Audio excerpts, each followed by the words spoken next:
Bismillahirrahmanirrahim. Assalamualaikum warahmatullahi wabarakatuh. Jumpa kembali dalam kajian Mar'atus Sholihah yang insya Allah hari ini kita akan membahas tentang mendidik adab pada anak. Seringkali kita sebagai orang tua lupa atau abai terhadap pendidikan adab ini karena kita lebih fokus pada kemampuan akademik anak seperti pelajaran sains atau menghafal Al-Quran. Kita juga kadang beranggapan bahwa adab pada anak akan terbentuk dengan sendirinya, yang dengan bertambahnya nilai mereka atau bertambahnya hafalan mereka, maka kita beranggapan bahwa adab mereka pun akan bagus juga. Padahal adab tidak berbanding lurus dengan prestasi akademik seseorang, termasuk dengan hafalan pelajaran agama. Adab bukanlah sesuatu yang alamiah yang bisa didapat anak ketika mereka menghafal hadis, menghafal Al-Quran atau belajar fikih. Namun adab ia perlu pemahaman dan pengkondisian dari kedua orang tuanya. Imam Malik menyebutkan bahwasanya pelajarilah adab sebelum mempelajari suatu ilmu. Para ulama salaf terdahulu percaya bahwa dari pribadi anak dan remaja yang beradab, maka ilmu agama dan dunia akan mudah untuk diraih.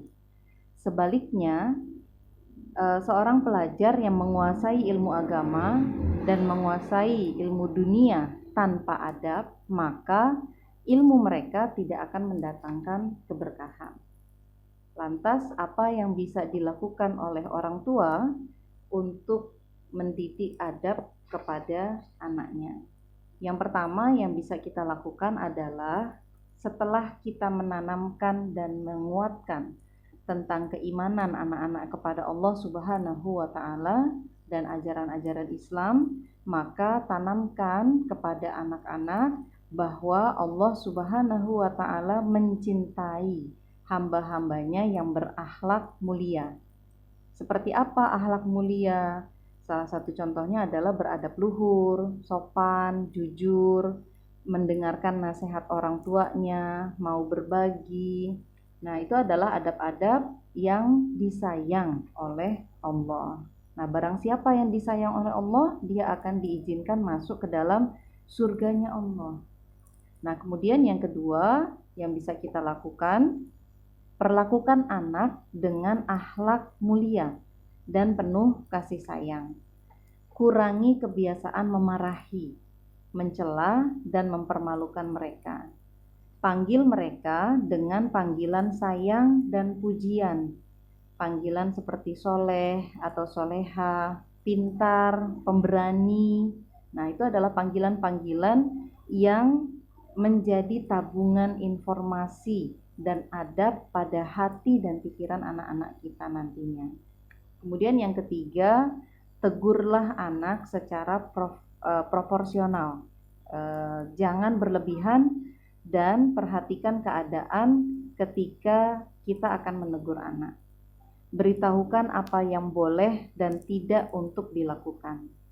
Pada anak-anak prabalih menjelang remaja atau anak-anak remaja yang baru lepas dari anak-anak, mereka memiliki kebiasaan atau respon yang alami, yaitu meninggikan suara kepada orang yang lebih tua atau membentak orang lain. Nah, respon alamiah ini terjadi karena ketidaktahuan. Maka beritahu kepada mereka bahwa perbuatan seperti itu adalah perbuatan yang tidak baik. Nah, dikasih tahunya atau diberitahunya itu bukan pada saat itu juga, tetapi anaknya diajak dulu, geser ke ruangan yang lain, suasana hatinya ditenangkan dulu, baru disampaikan. Nah, kemudian yang keempat yang bisa kita lakukan, jadilah orang tua yang responsif, bukan reaksioner, yang peka pada kebaikan dan kesalahan anak. Ketika anak berbuat salah, jangan biarkan anak larut dalam kesalahannya.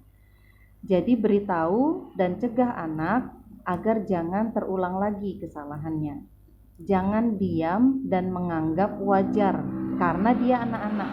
Nah, kebaikan yang dilakukan oleh anak-anak itu pun harus direspon secara positif agar anak-anak bisa bersemangat dan terdorong untuk melakukan kebaikan lagi.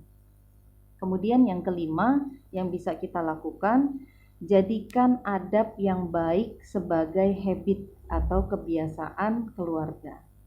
Jadi kita biasa berkata lembut, tidak membentak, tidak kasar, tidak mencela. Itu dimulai dari keluarga, dari kita. Kemudian orang tua juga senang merangkul, memuji, dan mudah untuk memaafkan kesalahan anak. Hal yang terakhir yang bisa kita lakukan adalah banyak berdoa. Allah adalah Maha Pemberi Hidayah, Maha Pembolak-balik hati.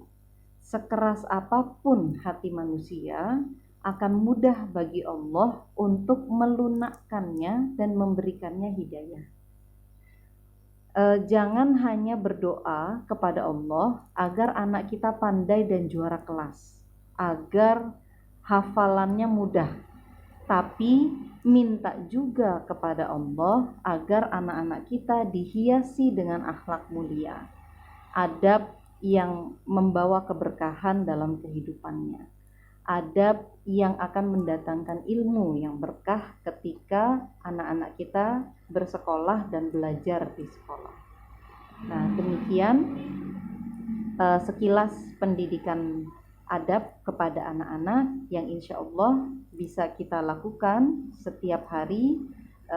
Kita latih diri kita bersama anak-anak kita, dan dalam proses latihan itu anak-anak kita akan memiliki adab yang baik dengan dibantu oleh kedua orang tuanya dalam proses kesehariannya.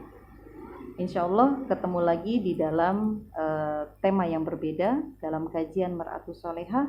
Billahi taufiq wal hidayah. Assalamualaikum warahmatullahi wabarakatuh.